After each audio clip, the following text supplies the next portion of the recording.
नमस्कार सांग मैंने मुलिकु आपण मानक स्वागत करुच्ची मो यूट्यूब चैनल ई गवर्नमेंट जॉब को सांग मैंने आज मुझे आपण मानक नहीं आसी आउ गोटे बहुत बड़ निजुक्तिर सुजोग जदि आपण मानक भिडटी भल लगुए ताहले आम चैनल ई गवर्नमेंट जॉब को सब्सक्राइब करदे आउ भिडटी को गोटे लाइक करदे कारण एमतीका नुआ नुआ डेली जॉब अपडेट आपण मैंने आम चैनल माध्यम ही पाइपर। तो चलते सांग मैंने भिडटी स्टार्ट करवा।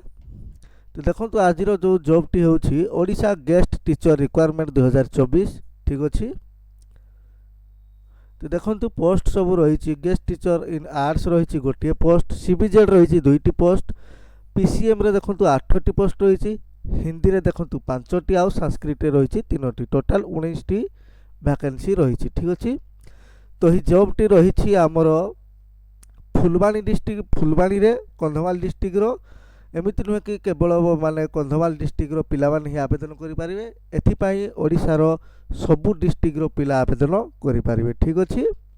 तो देखो यार जो apply start date already start हो सारी, लास्ट डेट रही देखु 21/8/2024। तो यहाँ आपण मैंने स्पीड पोस्ट मध्यम कि रजिस्टर पोस्ट मध्यम अप्लाई करेंगे। कौटी आपण मैंने अप्लाई करेंगे ना the district welfare officer Kandhamal 8 post Phulbani district Kandhamal, pin रही 762001 ठीक अच्छे। आपण मैंने चाहिए यार ऑफिशियल वेबसाइट kandhamal.odisha.gov.in को जाइए यहाँ चेक करेंगे, तार फुल डिटेल्स आपण मैंने पाइपर। यहाँ देखो जॉब लोकेशन रही कंधमाल डिस्ट्रिक्ट रे, यहाँ को देखो उभय पुरुष और महिला आवेदन करेंगे। जो ऑर्गेनाइजेशन रही माने क्या तरफ यही जॉबटी आसी ना office of the collector Kandhamal Phulbani ठीक अच्छे।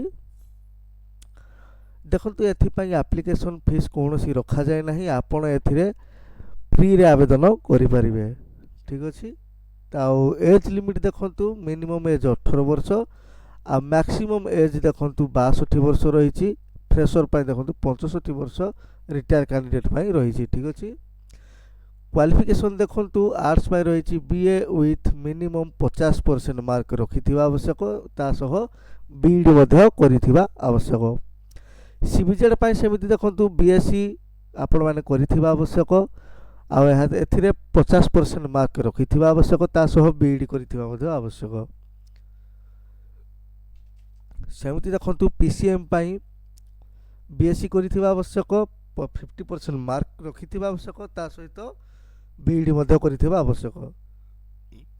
हिंदी पाई देखो बैचलर डिग्री विथ हिंदी, ता सहित गोटे इलेक्टिव ऑप्शनल कि ऑनर्स रही जो थी कि 50% मार्क रखिथे, तासह बीईडी कि बीएचईडी कर आवश्यक। संस्कृत पाई सेमती आपण मैंने बैचलर डिग्री संस्कृत कर आवश्यक, 50% मार्क रखि आवश्यक, ता सहित शिक्षा शास्त्री कर आवश्यक ठीक अच्छे। सैलरी देखो ए 16,000 टंका रहिबो।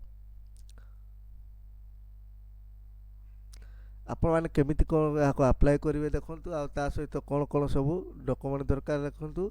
एथिरे देखो कैरियर वेट माने 50% मार्क निहाती रखिथिबे, तापरे टीचिंग एक्सपीरियंस 30 मार्क रहिबो, इंटरव्यू 20 मार्क रहिबो, तापरे डॉक्यूमेंट वेरिफिकेशन रहिबो ठीक अच्छे।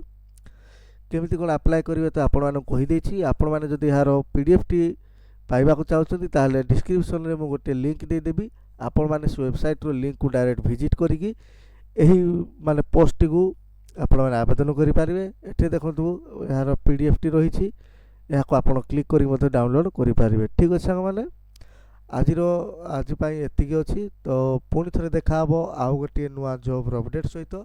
ता पूर्व आपण मैंने भिडियो गोटे लाइक करी चैनल टी को सब्सक्राइब कर दिंतु। धन्यवाद। जय जगन्नाथ।